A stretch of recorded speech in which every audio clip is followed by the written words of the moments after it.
Unele adevăruri sunt prea mari ca să le înțelegem pe deplin, dar și prea clare ca să le mai putem evita. Richard Smalley a fost unul dintre cei mai importanți chimiști ai secolului 20, laureat al Premiului Nobel în 1996 pentru descoperirea unei forme inedite de carbon. A început căutarea adevărului prin chimie, dar a încheiat-o cu o propoziție simplă și greu de contestat. Citez: deși cred că nu voi înțelege niciodată pe deplin, cred acum că răspunsul este foarte simplu. Este adevărat. Dumnezeu a creat universul acum aproximativ 13,7 miliarde de ani și prin necesitate a fost implicat în creația sa de atunci încoace.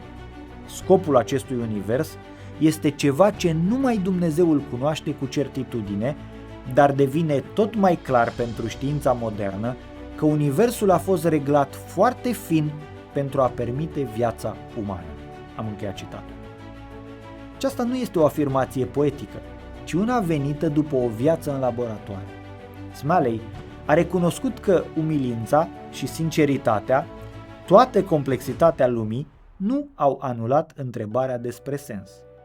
Dimpotrivă, a amplificat-o, căci astăzi știm că legi precise, constante, universale și echilibre fragile au fost toate necesare pentru ca viața să fie posibilă. Gravitația, forța nucleară, viteza luminii, masa electronului, toate sunt reglate cu o precizie absurd de fină. Un pas mai la stânga sau la dreapta în aceste valori și universul nu ar fi permis nici măcar un atom stabil.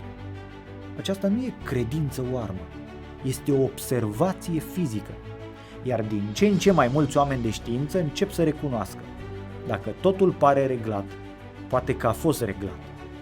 Smalley nu pretinde că știe totul, dar exact această neștiință îl face credibil. El nu spune: știu care e scopul universului.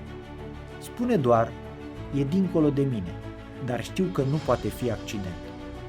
Este vocea unui om care a atins în mod indirect raționalitatea ascunsă a realității și care, în loc să fugă în teorii speculative, a rostit adevărul pe care îl simțea în straturile profunde ale materiei. Universul are un scop. Chiar dacă nu îl înțelegem, îl intuim.